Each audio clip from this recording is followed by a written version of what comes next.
bit about Medicaid. Medicaid is one of the largest coverages available currently in the U.S. There are, when you look across the states, almost half of the states have at least 20% of their residents covered by Medicaid. But when you look at who actually gets Medicaid, who is it covering?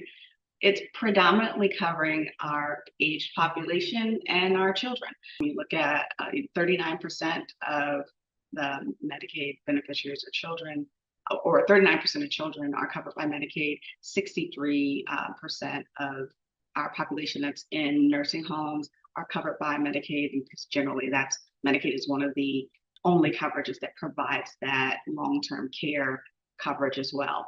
While adults aged 19 to 64 only represent, about 16% of that population in the US is actually covered by Medicaid. And then one of the other things that's, as we talk about the provisions, that's also important to note is that the majority of those Medicaid adults that we see on coverage are currently working, either part-time or full-time. About 44% working full-time, about 26% working part-time, which gives you, about 70% of the Medicaid adults that are working. So there's a smaller group that is not. So for many, as I already mentioned, there are a lot of children that are covered by Medicaid, but 4 in every 10 births are also covered by Medicaid. And as I mentioned, that in that adult population, 19 million of them are the working poor. And of course, then we need the people with disabilities and those in their nursing home. That's a large portion of that group that is supported by Medicaid. So when we look at how that spend then breaks down across those groups, the majority is where we would expect with people with disabilities, because they are the ones that have the highest costs. They have given the healthcare needs. But then the second is in that group, the expansion adults, with 22% of the cost and over $176 trillion. So let's talk about the provisions that now are impacting Medicaid.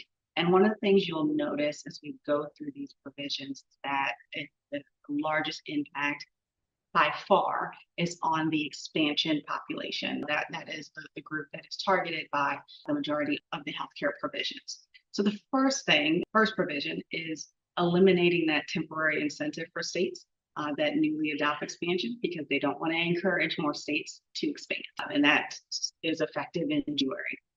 The second thing, we have a little time. It's not effective until October of 2028. And hopefully by then we can get something in place to change that.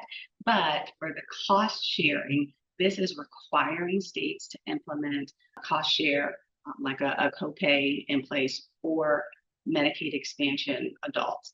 And part of what makes this even more of an administrative burden is that it's not just all Medicaid. It's not just all Medicaid expansion.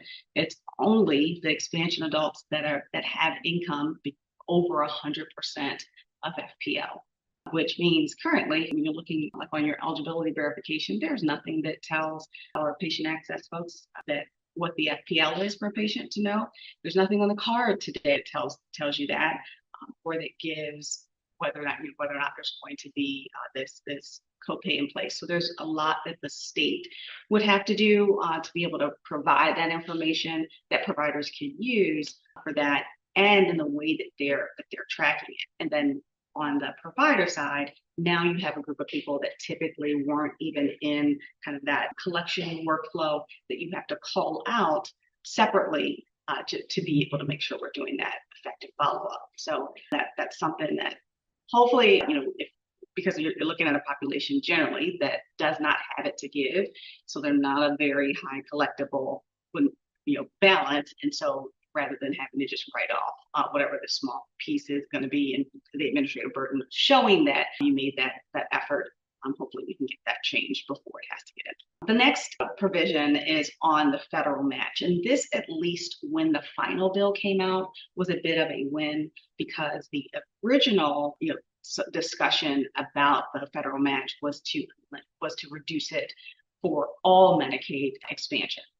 In the actual law, what it got limited to just the expansion population for emergency Medicaid. And emergency Medicaid is for non-citizens who are not eligible for full Medicaid.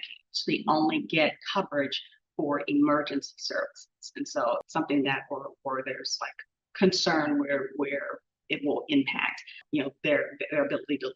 And so usually that's inpatient stays. There's some ER visits that can qualify depending on what the circumstances were, but it's based on the services that are rendered.